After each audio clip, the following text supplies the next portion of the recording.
So Wazalawam, you wanna tell me that Anat Ulale, two most beautiful gay people that we love in South Africa, influencers, the influencers that are gay and that are most loved in South Africa. Ubadlale boy two baby boy.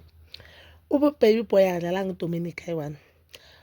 He also played Ula Caesar and he knew that there's no way that these people they'll communicate because he ngathini i-conflict yabo or ukuhlukana kwabo kwi-friendship they were friends. I don't know whether they were friends or they were just cordial with each other, but there was no chance ukuthi Dominic no Lasizwe bazokhuluma ngo-Anathi because we all knew ukuthi abasazwani. Dominic demanded a lot of money from uLasizwe because of she was invited to open dates. I say open dates, sorry.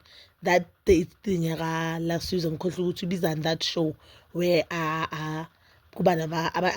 he goes on dates with influential celebrities. But that time Dominic Beraye no lungelo. And I really loved that thing, guys, because I feel like it made a lot of people who doesn't understand about Abantu Beflek to understand more because we are sure uLasizwe ati ulungelo it was hard to accept. For ulungelo it was hard to accept uLasizwe gay. And we could understand where he's coming from, and it made a lot of people to get to know more of gay people and lesbian people, because to be honest we need to address the fact with who do not really understand why mele umuntu abeke. And us saying I know nami ngumuntu othi ungena sexuality omuntu, I think maybe babangafundiswa more bazowazi more about this thing ukuthi this thing is not about the fashion, this thing is not about a choice, but udala unjalo uyafana nje nomuntu ozalwe albino.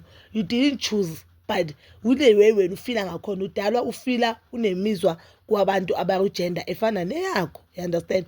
But guys asikho lapho, you know guys, ex-boyfriend Dominic who came online waphika Dominic she had to bring evidence ukuthi mina nalo muntu were so very much in a relationship, lo muntu I spend a lot of money kuye, and lo muntu basically lo muntu bekacela Dominic because uDominic uyashona ukuthi I was sponsoring a relationship yakhe ne-girlfriend yakhe not knowing ukuthi le ntombazane the girlfriend was introduced to me as a cousin. There's a time bengingaya ekhaya kubo mfana kunomgidi umfana agcoke njenge-girlfriend, but because bengicabanga ukuthi they are cousins I didn't see anything wrong. And there's a video ngijayiva no girlfriend, the girlfriend lo introduced him as a cousin, guys, you understand. So umfana lo bebamkhulumela on the internet kuthiwa he's very young.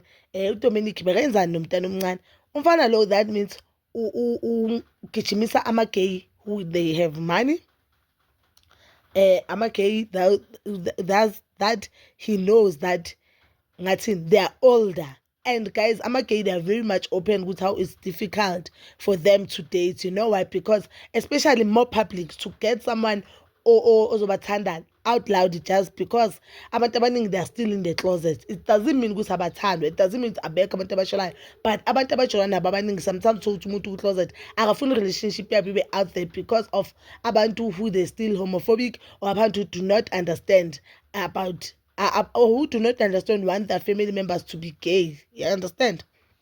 So izolo uLasizwe ukhipha isigaca on ishow yakhe ukuthi yena uAnathi he was also on kuma-DM wakhe, yena uke wabhadalela wayenzela into enkulu for ibirthday ka-Anathi. Hey kwaba yikho lokhu nalokhu. The time uAnathi adata uDominic, it was the very same time uAnathi bekadata uLasizwe. They were in a relationship, guys, not Lasizwe, they were in a relationship, but eyabo didn't last and akamcolanga kangako, because if you look at my chats uLasizwe uyashona ukuthi uvele wapick up so fast ukuthi no, this person is scam and this person is only with me for money, because guys he was asking for things. There's a pair of sneakers or awacela kuLasizwe on that text uphendule wathi where is my birthday present, you understand. So guy, that means he has mastered this thing ukuthi ubaxola kanjani abantu abadala. And I don't know whether guy we gay or bisexual, but guy he is dating gay people. And guys, one thing I know about inhlupheko zokwenza izinto ongafuni ukuzenza. So maybe he's dating these gay people because ufuna imali, not because gay mhlambi. Naleyo ngaba khona. enye kungaba ukuthi he's dating these people because ugay but usabutsho kuba ukuthi I'm gay. Yakuconda?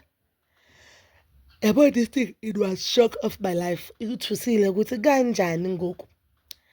Jwang.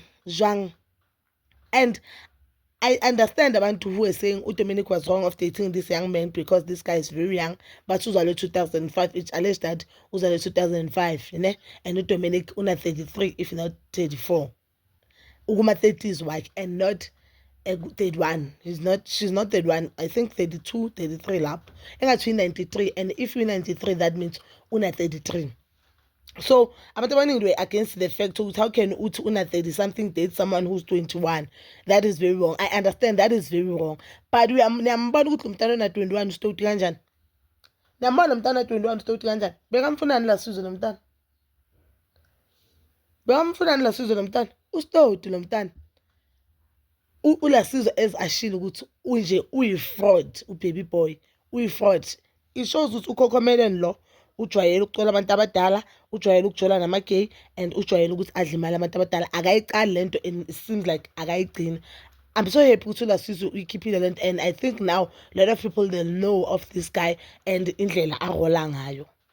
So mhlambe noLasizo uzawuphika, but uLasizo the evidence ayikhiphile on the internet, I think it's convincing enough to me ukuthi ngibona ukuthi they were in a relationship, because khona a screenshot of a video call you could see labantu they were much in love, and I don't know ke manje uzawuphika ukuthi bekathandana noLasizo uzawuphika ukuthi I'm not gay. We don't know statements anathi uzophuma thini, but now thina sabona ukuthi anathi he was dating uDominic noLasizo at the very same time, and yena indlela arola ngayo kusho ukuthi indlela yenza ngayo imali yakhe ukuthi abuke kamuhle, because yena kuba muhle ugcoka kahle and uphila impilo ephezulu.